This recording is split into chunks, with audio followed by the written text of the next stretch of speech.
Hi మామాస్, ఇప్పటికీ 10 grams of 24 carrots యొక్క gold అనేది 1,30,850 రూపీస్కి చేరుకుంది.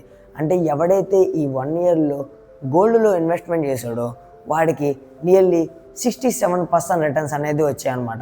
అండ్ మనందరికీ తెలిసిందే ఎందుకు గోల్డ్ అనేది అంతలా పెరిగింది అంటే గ్లోబల్ టెన్షన్స్ కారణంగా అని చెప్పి. సేమ్ 2026లో కూడా గోల్డ్ అనేది పెరుగుద్దా అండ్ పెరిగితే ఎంత పెరుగుద్ది అని చెప్పి చాలామందికి డౌట్ ఉందన్నమాట. ఇది మనం ఎవడని చెప్పలేం భయ్య, ఇది డిపెండ్స్ ఆన్ మార్కెట్ సిచ్యువేషన్స్ అన్నమాట. కానీ 70% గ్లోబల్ ఇన్స్టిట్యూషనల్ ఇన్వెస్టర్ల ప్రకారం ఈ గోల్డ్ అనేది 2026 ఎండ్ కల్లా 30% పెరిగే ఛాన్సెస్ ఉన్నాయని చెప్పి చెప్తున్నారు. అండ్ గోల్డ్ మ్యాన్ సాచ్ ఇన్వెస్టర్ల ప్రకారం ఈ గోల్డ్ అనేది 2026 ఎండ్ కల్లా 38% పెరిగే ఛాన్సెస్ ఉన్నాయని చెప్పి చెప్తున్నారు. అంటే 10 grams ఆఫ్ 24 క్యారెట్స్ యొక్క గోల్డ్ అనేది 2026 ఎండ్ కల్లా 1,62,000 వెళ్ళే ఛాన్సెస్ ఉన్నాయని చెప్పి చెప్తున్నారన్నమాట.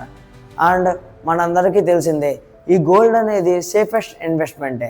కానీ ఎప్పుడైనా ఒకటి గుర్తుంచుకోబోయ్యా, ఎప్పుడైనా కానీ మనం లాంగ్ టర్మ్లో ఇన్వెస్ట్మెంట్ చేస్తే మనకి వెల్త్ అనేది మంచిగా క్రియేట్ అనేది అవుతుంది అన్నమాట.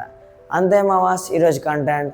అండ్ ఒకవేళ ఈ గోల్డ్ అనేది ఎందుకు పెరుగుద్ది, ఏ రీజన్స్ వల్ల పెరుగుద్ది అండ్ మనం ఎప్పుడు ఇన్వెస్ట్ చేస్తే బెటరు అని చెప్పి తెలుసుకోవడం కోసం నేను ఒక వీడియోలో లింక్ చేస్తాను అన్నమాట. అంటే ఈ వీడియోని ఆ వీడియోకి లింక్ చేస్తాను అన్నమాట, చూసే మావాస్.